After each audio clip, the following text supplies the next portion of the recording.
Olá, estamos aqui para mais uma resenha teológica e hoje refletindo sobre o domingo, dia 11 de agosto. Vocês podem ver que aqui nós estamos com a nossa mesa repleta de pastores. Hoje, pelo lado direito, Alcenir Mota, pastor de missões da nossa igreja. Aqui, a nossa ponta, Marcos Lima, um homem das finanças, sabe tudo sobre o dinheiro e nos ensina muito. E aqui, logo à minha esquerda, pastor Vieira, quase onipresente em todos os programas da igreja e todos os nossos cultos online.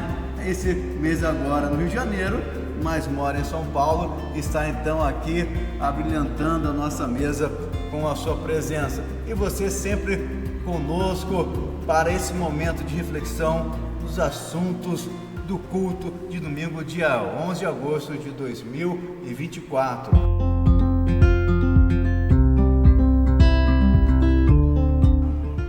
E começando sempre pelo Momentos com Cristo. Exemplos que não podemos imitar, que devemos evitar de imitar. E pastor Alcenir, nesse Momento com Cristo falamos sobre Marta, não foi?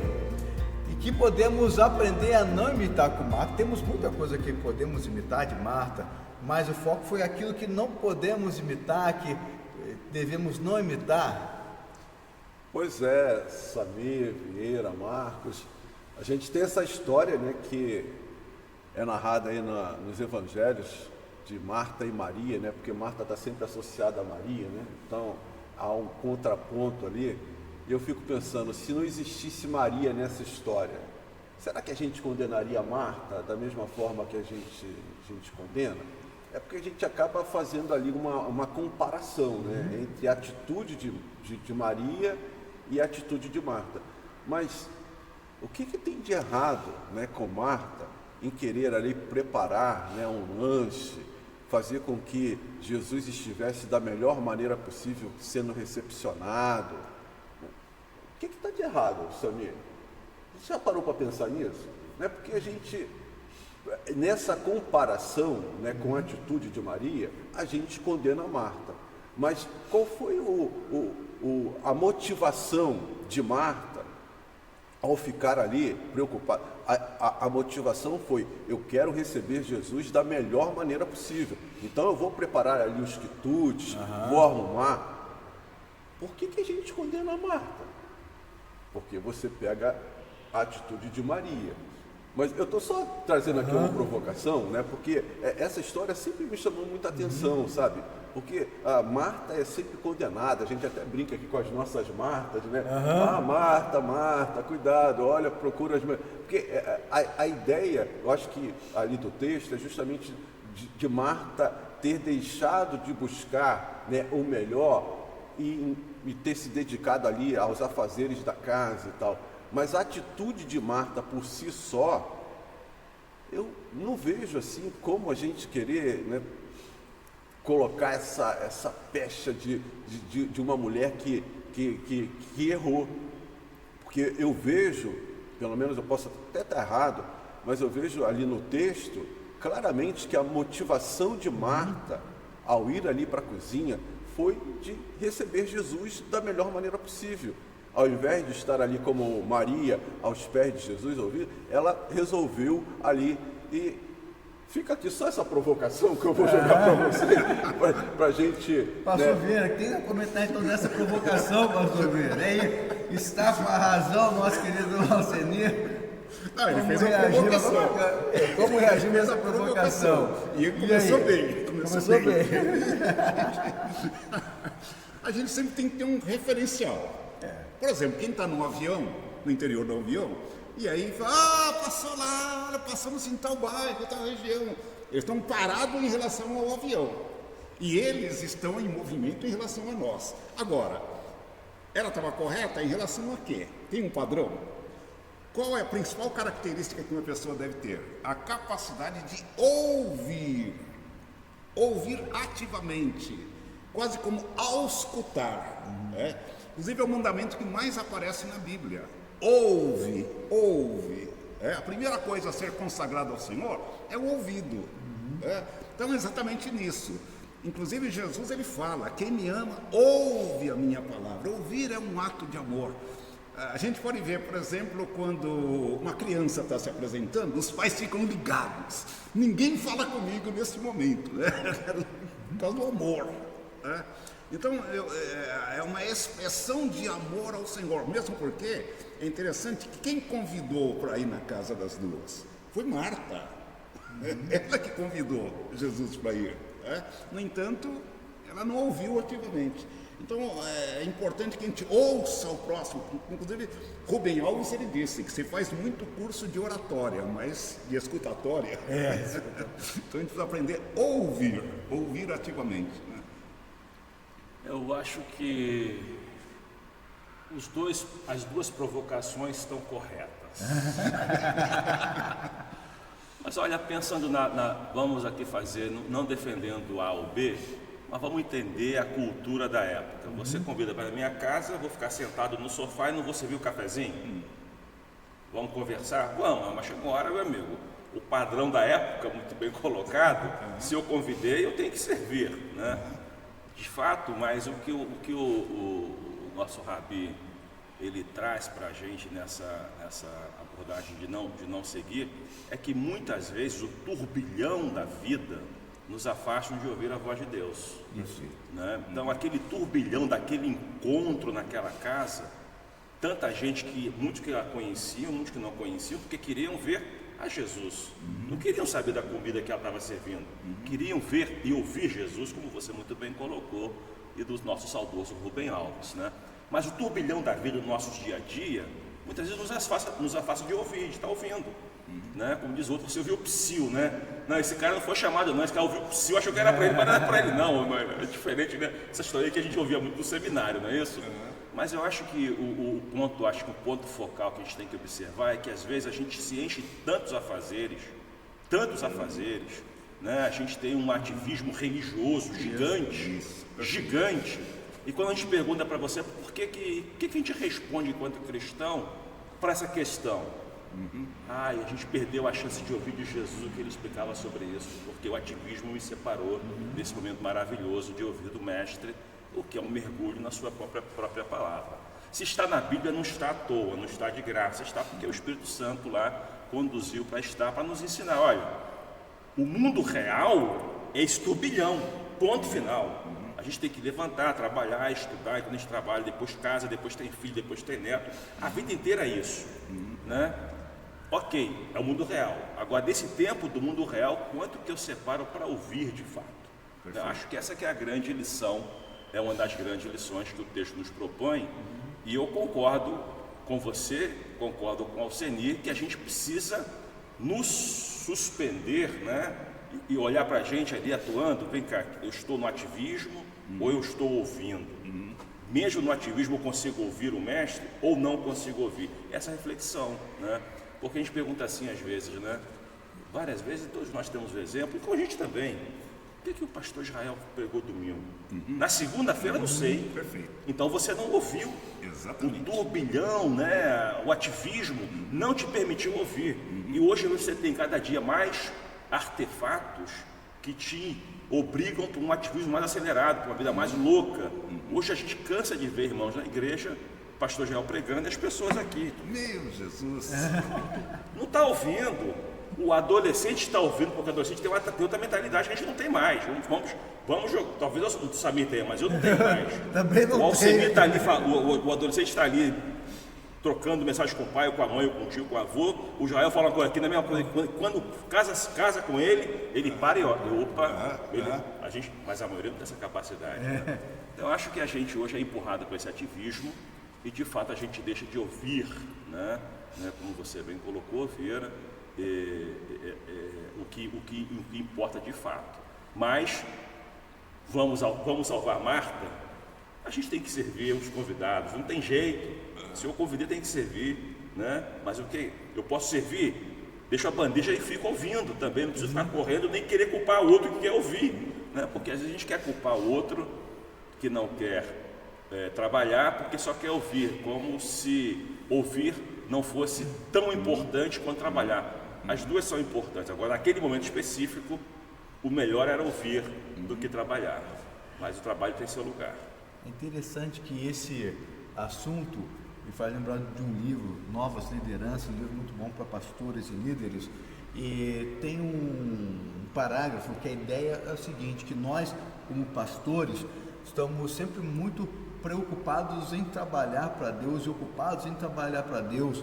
É muito bom isso, mas Deus está mais interessado no que Ele está fazendo em nós quando nós trabalhamos. Então, nossa preocupação está maior em fazer o trabalho de Deus, mas Deus está muito mais interessado no relacionamento dele conosco nesse tempo de trabalho. Então, o que Ele está fazendo em nós? Eu acredito que a atenção para Marta, não, você está fazendo, Marta, legal, você está nos servindo, mas o importante é o que eu quero fazer em você, né? O que eu estou fazendo em todos aqui, o que eu quero fazer em você. Por isso essa questão do tempo, da atenção, assim, o mais importante primeiro, né? E às vezes a gente tem essa dificuldade no dia a dia do mais importante primeiro. Não que as outras coisas não venham a ser importantes, mas existe um que é, né, o primeiro lugar. E esse primeiro lugar que às vezes na semana, tocou essa questão da semana, são tantos barulhos, tantas coisas. Daqui a pouco, quando a gente lembra de ler a Bíblia, já é para a lição do domingo de manhã. Então sábado tem que ler a Bíblia, porque domingo de manhã tem a lição no EBD. Foi quando eu lembrei de ler a Bíblia. Sim. E durante a semana que passou. Sabe o que é, Samir? Tem um negócio muito interessante que a gente tem que estar atento. Durante muito tempo, se a gente não forçou, não ensinou, a gente permitiu e foi conivente com o padrão de santidade. Existe o padrão de santidade para o mundo evangélico. Qual é esse padrão? Tem que ir à igreja, escola dominical, ler a Bíblia, orar. Quer dizer, é tudo para a igreja ver. Não é para você ser sal da terra e luz do mundo. Que essa santidade real é essa. É sal da terra e luz do mundo. Como é que eu vivo a experiência da agressão na rua, por exemplo? Vou dar outra face? Não vou revidar? Esse é o padrão da santidade que o evangelho nos impõe. Mas para a igreja não é esse.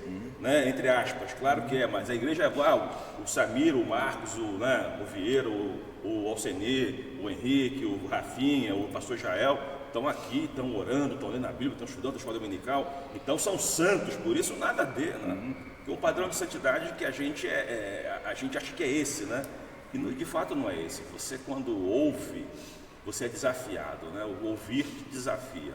Às vezes escutar não, escutar você escutei falar, escutei, mas quando você ouve te causa esse é muito, ele percorre a Bíblia inteira, desde lá do Gênesis até o Apocalipse, do ouvir mesmo, né? Porque tem que causar uma estranheza que te faz refletir. Quando te faz refletir, você para e você tem que dar uma resposta para aquilo, né? Então, é nesse aspecto. Ele me poupou de falar, até falei para minha esposa Glaucia, falei, meu Jesus, tem que me policiar para falar isso em termos de conversa durante o culto. Eu preciso muito da graça do Senhor quando acontece isso. Além disso, eu vejo assim, a mensagem, se de repente o Alcenir está falando e a mensagem que eu estou transmitindo para ele é, o que eu tenho para falar é muito mais importante do que está te ouvindo.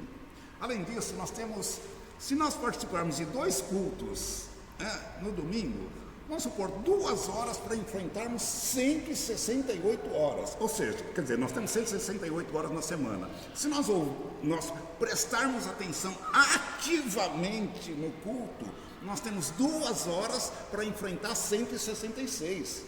Precisamos estar bem preparados. Isso nós, simples mortais, porque o pastor Vieira assiste 7 cultos por semana. Ainda precisa, você não imagina domingo, você não imagina no culto das 9. Eu chorava lá, que me tocou profundamente. Eu falei, Senhor, me ajuda, Senhor. Se o Senhor não me ajudar, eu vou continuar sendo a mesma coisa.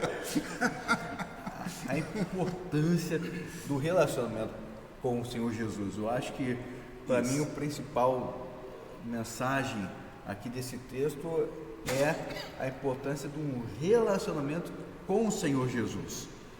Essa questão de estarmos envolvidos com tantas coisas, até com coisas de Deus. Perfeito. Eu confesso aqui que eu lembro que uma semana trabalho, tanta coisa na casa do Senhor, manhã, tarde e noite na casa do Senhor, trabalhando nas coisas de Deus. Quando passou a semana, eu não tinha lido a Bíblia.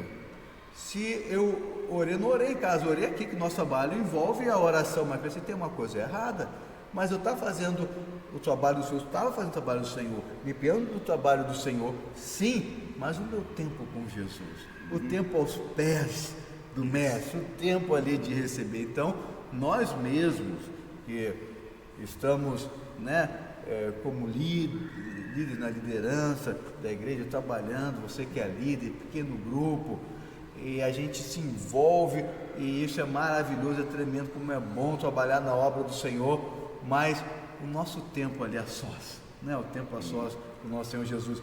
E já fazemos um gancho então para os nossos cultos pela manhã, que nós falamos sobre mérito e graça, né? Mérito e graça. Pastor Senhor, eu sei que esse é um assunto que você gosta bastante, a questão do mérito e da graça. A Bíblia tem o mérito também, é só a graça, mais o mérito.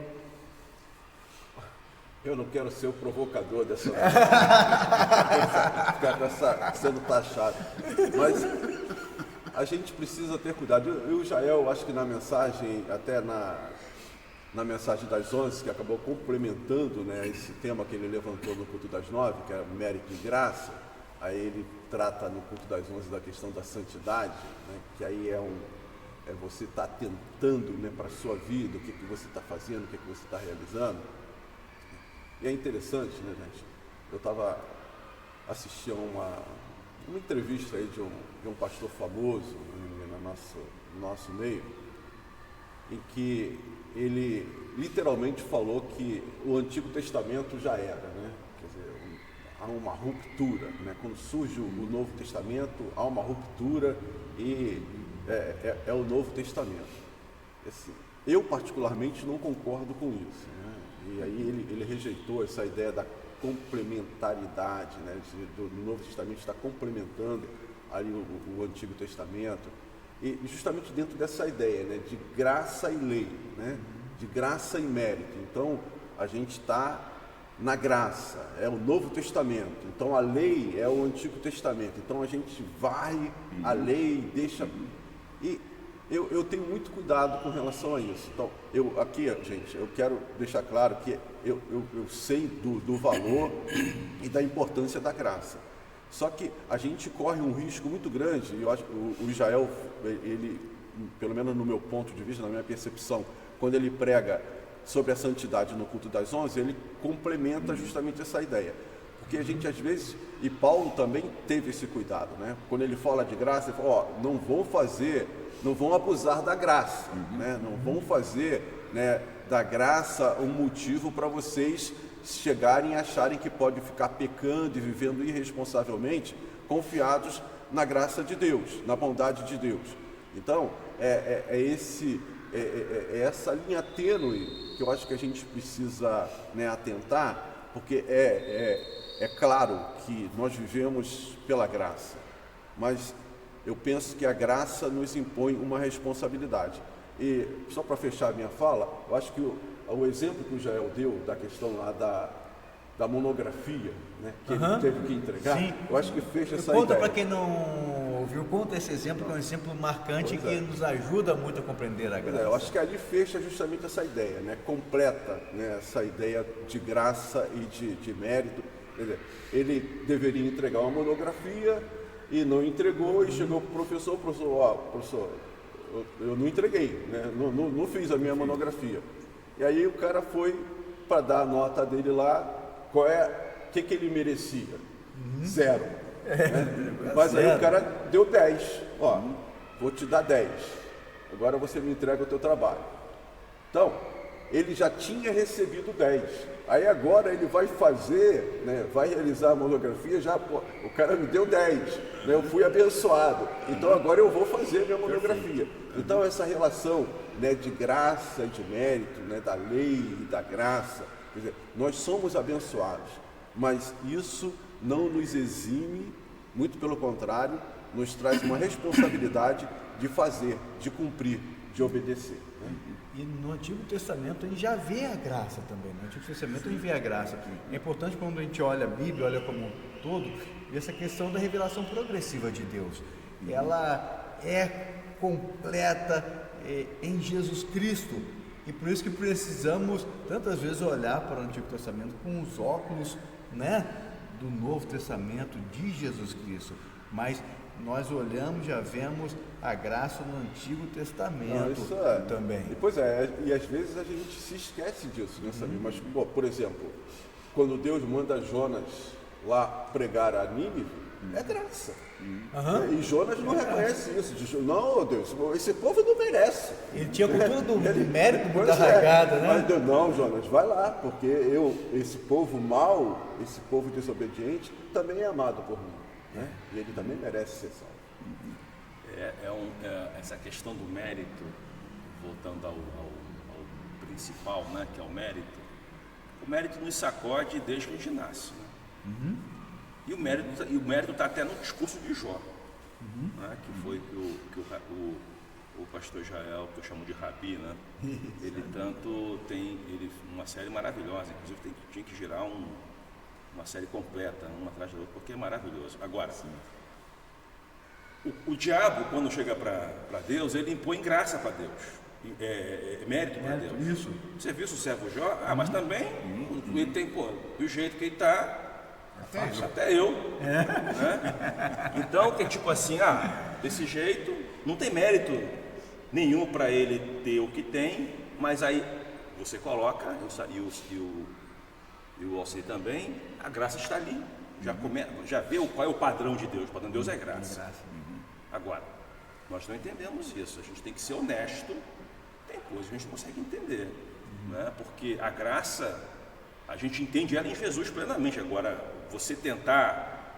Que sentido tem uma pessoa que não faz rigorosamente nada e Jesus fala, vem comigo, está comigo hoje no paraíso.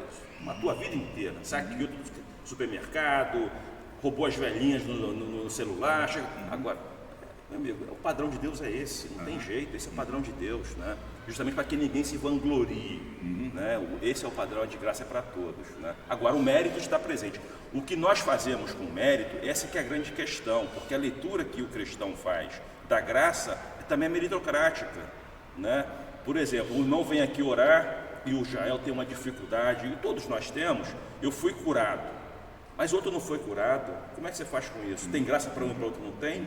Tem mérito para um e outro não tem? Né? Então, acho que a graça nos equipara, nos põe no mesmo nível a todos, né? Porque se a gente começa a medir porque que um é abençoado e outro não, entra o mérito. O que ele fez que eu não estou fazendo porque ele foi abençoado? Então, a gente faz uma leitura de mérito da graça também. Então, é uma dificuldade do cristão. E quando o Alceni coloca para provocar, que ele está provocativo, isso é muito bom, porque isso aqui é resenha teológica, não é resenha, né, de homilia, né? De fato, quando você avalia essa questão do Velho Testamento, se você se descuidar um segundo, você pensa que ele é outro Deus. Não, mas tem que entender que tem uma cosmovisão, né? É isso que hoje acho que a igreja padece há algumas décadas, ou até mesmo séculos, que existe um negócio chamado cosmovisão. Você imagina um homem daquela época rude, bruto, por ser entender que Deus é gracioso. Não vou salvar também aquele que está te matando. De jeito nenhum. Senão a gente não é mais teu povo. Não é isso? Porque sai do Egito, como saiu? Milagre para tudo que é lugar. Alimenta no deserto. E agora quer salvar o cara que nos impõe sacrifício duro e morte? Que sentido tem esse? Então, existe uma cosmovisão que a gente gosta e a gente precisa entender isso. E Deus vai, à medida que a gente vai amadurecendo também, Deus vai se revelando. E em Jesus é a plenitude toda. E se não foi para alguns, o Espírito Santo completa. Mas Jesus é toda a plenitude de Deus. E o mérito, o Alceni é militar. É um exemplo bem simples. O Alceni é militar. Com esforço ou não, ele pode chegar a coronel, ao posto máximo, porque tem o tempo de serviço. Se fizer curso, vai mais rápido, não é isso? Se não fizer curso nenhum, a cada 5 anos tem uma promoção. Com mérito ou sem mérito. Mas se o cara quer adiantar, aí entra o mérito. Ele faz os cursos todos, ou então tem um salvo presidente, ou salvo general, e vai lá e é promovido. E tem as promoções que são antecipadas. Mas existe um encarreiramento que ele vai ter ou não, merecendo ou não, ele vai ter. Isso é graça ou é mérito? Né? Nesse processo todo. Né? Mas Você tem alguns, não tem como se passar no concurso público para ser juiz se você não estudar muito, é mérito. Agora alguém pode não estudar e passar, até pode, o cara for super dotado, super inteligente, né? E tem também muito quem estuda também, chega na hora também não passa. Sim, né? exato. Também tem isso. Então, o que acontece? É uma combinação de fatores, de fato, mas nós temos que fazer a nossa parte, né? Tanto que Jesus nos manda ir, né? Para que a gente fale, para que a gente viva. Então, a graça, ela é soberana em tudo, né? Mas a graça também nos diz o seguinte: olha, o mundo que vocês vivem é de meritocracia, então se esforcem para ser o melhor pai, para ser o melhor esposo, para ser o melhor profissional, para ser o melhor, para que eu possa ter em você alguém que eu possa dizer: você viu o meu servo Jonas? Jonas não, Jó, né? Então não é pegar um Jonas vai lá agora e pega, de jeito nenhum, aquele povo não merece nada, né? Quem está dizendo, né? Então acho que nesse aspecto a homilia e a santidade que ele finaliza porque com a santidade você fica despido disso tudo. Quando você busca a santidade, na verdade, gente, né? Deus tem dois grandes propósitos com o ser humano: é salvar e santificar. Qualquer coisa fora disso é procedência maligna. É salvar o homem e santificar o homem. Ele salva por mérito nosso, não dele. Deus é graça pura na salvação. Agora a santificação depende de nós. A gente tem que se esforçar nisso, como você falou, na leitura, né, nas orações, em atuar, em testemunhar, em viver, né, em ter palavra de justiça, de lutar contra a injustiça, contra a fome, né, de denunciar os maus feitos, denunciar a corrupção. Isso tudo é padrão do Evangelho, que a gente tem que expor, né? Mas é bem nesse aspecto aí, salvar e santificar, acho que nos tira dessa luta, desse dualismo de graça e de mérito, né, Vera?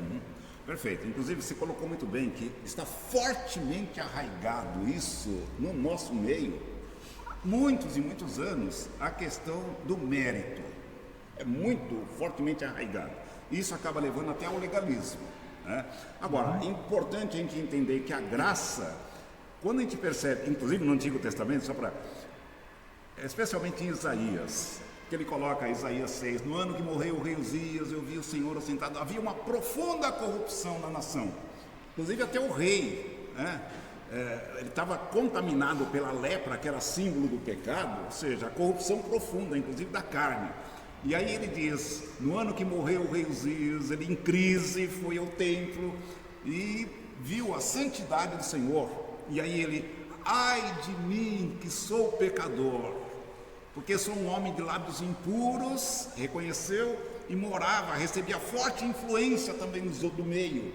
Sou um homem de lábios impuros, habito num povo no meio do povo de impuros lábios, e os meus olhos viram ao Senhor. E aí imediatamente veio uma brasa do altar, purificado foi o teu pecado. Graça! Isso é lindo demais. Agora, quando a gente percebe essa graça, esse favor, eu não merecia, Senhor, eu merecia a condenação. O que eu vou fazer diante desse favor lindo, fantástico? Eu merecia a morte. Eu vou me entregar. Então a gente se deixa dominar pelo Espírito. E ele, inclusive eu gosto, você colocou bem essa questão de a gente lutar. Como que a gente vai lutar? Eu gosto que Paulo diz: pela graça do Senhor, eu fico arrepiado quando eu lembro disso, pela graça do Senhor sou o que sou, e a graça para comigo não foi vã. Antes trabalhei muito mais do que eles. Entretanto, não eu, mas a graça do Senhor que está em mim. Esse jogo é fenomenal, fenomenal. E além disso, essa questão que foi bem colocada de banalidade, de viver, entender que a graça vai nos levar a uma vida de libertinagem, foi colocada pelo teólogo Dietrich Bonhoeffer, né? Que ele escreveu como é que A graça do barata. Do discípulo, custo do discipulado, preço do discipulado, coisa assim, o título do livro. Então ele fala da graça barata, que as pessoas pensam, interpretam erroneamente como se, inclusive Paulo coloca isso, né, em Romanos 6, que diremos, né, permaneceremos na graça para que o pecado, permaneceremos no pecado para que a graça do Senhor seja mais abundante em nós? De modo nenhum. Como tinha a crença dos libertinos, né? Sim. Que quanto mais pecar, Perfeito. mais graça teria, porque, né? ideia errada que é essa questão de baratear a graça. Porque valorizar a graça é viver conforme a vontade de Deus, né? Viver em santidade. Foi interessante, o pastor Israel, ele frisou muito essa questão que muitas pessoas acham que santidade é não, né? Mas a verdade é sim, sim, sim. É interessante como a santidade nos abre as portas de uma vida feliz, uma vida alegre, uma vida conforme os padrões de Deus. Os padrões de Deus é o melhor para a gente e nos completa e nos contempla como todo, homem todo. Deus nos vê como um homem todo. Então, temos muito mais sim, né? Sim. Do que não. Então, a santidade nos proporciona uma vida plena, uma vida abundante, uma vida transbordante, que foi o tema do nosso último culto das 19 horas. Foi uma vida transbordante, né? O que viria a ser uma vida transbordante? Passou, Marcos? Sabe? Alceni agora Alceni de novo agora, vai causar, é claro. O que viria a ser essa vida transbordante? Provocação agora. Assim que ele vai trazendo pra gente. Estimula. É bom que ele estimula a gente a pensar.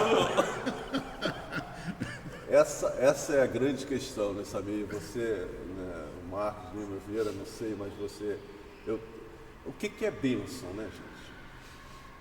O que é bênção, Vieira? Define bênção para mim.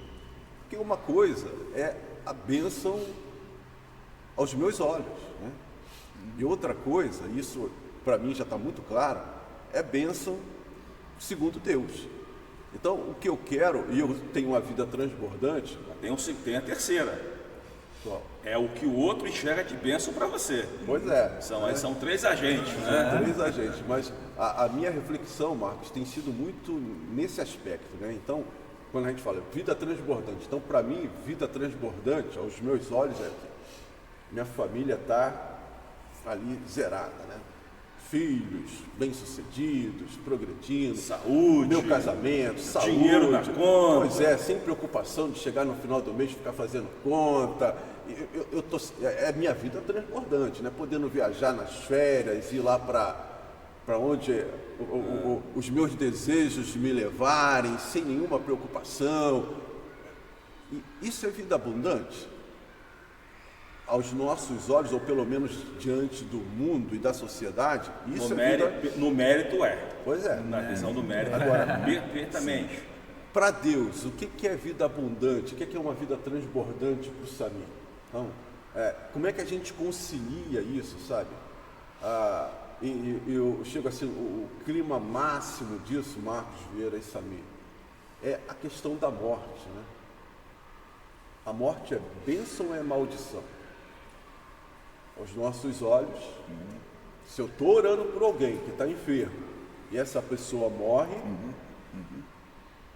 digamos, eu não fui atendido e o cara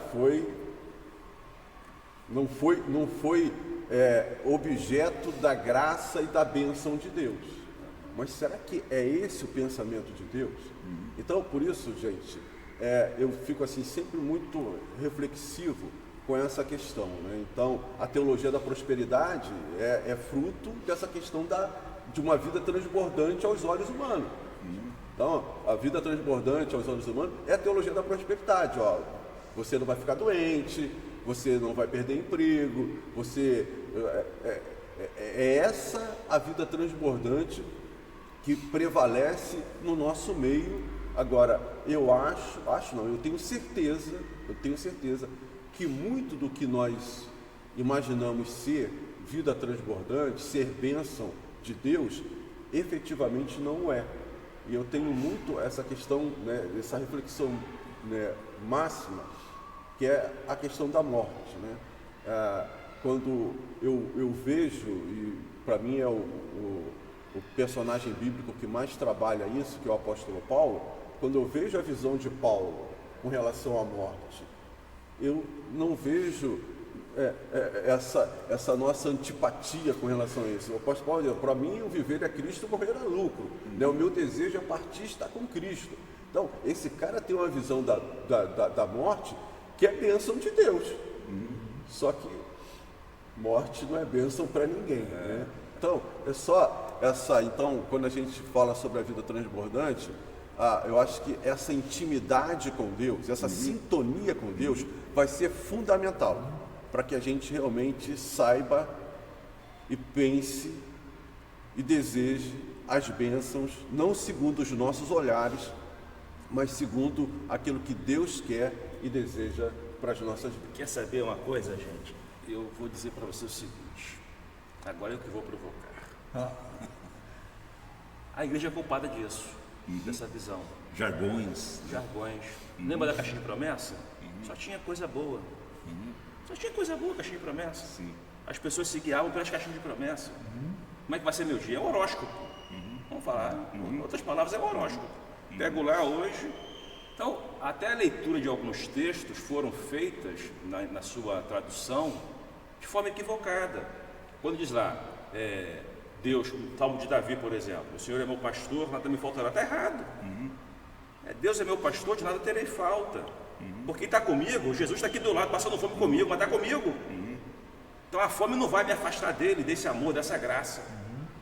Agora a gente vive na meritocracia, de que Deus é o meu pastor, não vai faltar nada, se eu orar com fé eu vou receber. Quer dizer, a gente faz uma leitura de que como se Deus fosse um serviçal, o que você precisa hoje? Toma.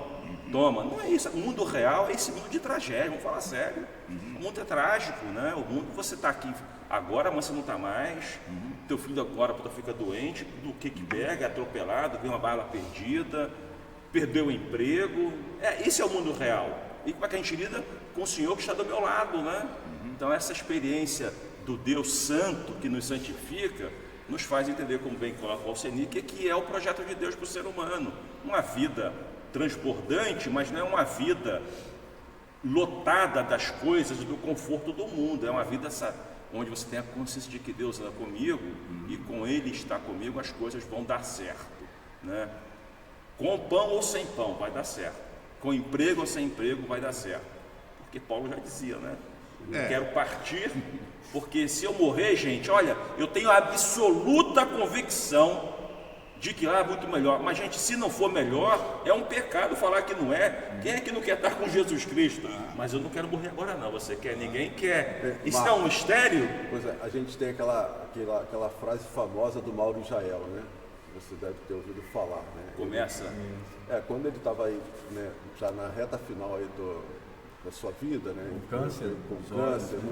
E aí ele chegou para a igreja e ele disse, ele iria passar por um procedimento, né? Ele falou, se eu for curado, nós veremos a glória de Deus. Se eu não for curado, eu verei a glória de Deus. Né? Então isso acabou vindo aí à tona, até depois foi citado por outros pastores que viveram também a situação. Eu acho que é essa dificuldade que a gente tem, mas que é possível, né? É possível a gente entender que mesmo diante de algo que aos olhos humanos o apóstolo Paulo chama, né, o nosso último inimigo, a gente pode ver também a glória de Deus. Deixa eu colocar a questão. Essa aqui é a crise do último inimigo, porque o diabo não se contenta com isso, mas que esse cara não tem medo da morte. Perfeito. É uma tragédia. Agora, colocando assim, essa questão da graça, né, aí vai por água abaixo toda essa questão do mérito. Paulo é fenomenal nas cartas aos Romanos e aos Gálatas, né? Então, quando a gente pensa, o Senhor colocou bem em termos, a gente precisa ter o pensamento de Cristo, ou seja, esse camarada me salvou da morte, reconhecer, eu mereci a morte, ele me salvou, ele está me transformando, eu vou me dar. Eu preciso entender esse camarada, procura ter a mente dele, à medida que a gente convive, tem intimidade com ele, a gente vai absorvendo gradativamente o caráter. Aí entra o processo de santificação. Eu preciso dele, Senhor.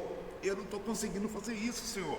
Se o Senhor não ajudar, por isso que a gente tem no culto, prestar atenção, querer ser confrontado com a palavra, perceber que estamos longe deste padrão. Senhor, eu confesso, se o Senhor não me ajudar, vai acabar com o brejo, Senhor, né? E aí Paulo coloca isso aí no capítulo 8 de Romanos, aí ele coloca no verso 28, todas as coisas contribuem para o bem daqueles que amam a Deus, verso 29, para que sejamos segundo a imagem dele. E aí ele vai colocando no verso 31, se Deus é por nós, quem será contra nós? No verso 32, eu gosto de lembrar esse capítulo aí, né, embora a gente tenha pouco tempo, aquele que nem mesmo seu próprio filho poupou, antes o entregou por todos nós, como não nos dará todas as outras coisas? Aí entra a área jurídica, que eu vou ser cauteloso para falar, mas aí ele pode me corrigir, deixa eu falar alguma bobagem. Quem intentará acusação contra os escolhidos de Deus? Quem os condenará? Ou seja, o camarada vai para o tribunal, ele sabe que ele está fadado à condenação. As provas são incontestáveis contra ele, mas não tem promotor, não tem advogado de acusação. Que o diabo, né, ele joga um contra o outro. Satanás significa acusador. Então ele não tem como nos acusar. O juiz baixa um decreto, inclusive que ele coloca em Romanos 5:1, declarados justos mediante a fé, e aí ele coloca a graça, né? Quem tentará? É Cristo quem morreu, antes quem ressuscitou dentre os mortos. Então, antes, o camarada estava certo da condenação, não tem escapatória para mim. De repente o juiz baixa o decreto, você é considerado inocente. O camarada, eu estou livre, cara. Ai, vai abraçar todos que estão à volta, eu estou livre. Agora então ele mostra, estou ficha limpa, ninguém tem do que me acusar, eu quero ter uma vida diferente, nova agora. Eu quero ser grato a esse que me libertou, né? E aí ele coloca, quem me separará do amor de Deus? Será a fome, a nudez, a morte? Em todas essas coisas somos mais do que vencedores em Cristo. E a vitória é com Cristo, que aí ele diz, ele nos conduz em vitória, em triunfo, né? É isso, como o próprio Senhor Jesus falou, no mundo tereis aflições, né? Mas tem bom que eu venci. Então, no Senhor Jesus Cristo, nós vencemos no nome do Senhor Jesus Cristo. E o pastor Israel trouxe, então, domingo à noite, 3 pontos, 3 pilares para uma vida transbordante. O primeiro é ser amado por Deus, essa convicção que nós temos, essa consciência, essa certeza que nós somos amados por Deus, devemos viver em todos os momentos, nos momentos bons, nos momentos que não são bons, com essa certeza nós somos amados por Deus. Em segundo lugar, aquela pessoa que tem uma vida transbordante é uma pessoa que é guiada pelo Espírito. Quando nós somos guiados pelo Espírito Santo, nós temos uma vida transbordante. Em terceiro lugar, o terceiro pilar, então, para ter uma vida transbordante é recebermos a paz. Essa paz que vai além da nossa compreensão, né? Isso é serenidade. Ter essa paz. Não importa o momento que você está passando, essa paz toma conta de você, toma conta da sua vida. Receber dessa paz que vai além da nossa compreensão. Então esse é o nosso desejo para você, que você venha ter também uma vida transbordante. Assim nos despedimos, mas antes com uma oração pelo pastor Marcos Lima. Bondoso Deus, Pai eterno, gratos somos porque o Senhor nos ama e o Senhor nos alcança pelo amor de Jesus, pela graça de Jesus, e nós só temos a agradecer. Fortalece-nos para que vivamos uma vida que tenha total sintonia com o Evangelho de Jesus. Oramos no próprio nome dele. Amém. Amém. Amém. Até a próxima e que Deus abençoe a sua família.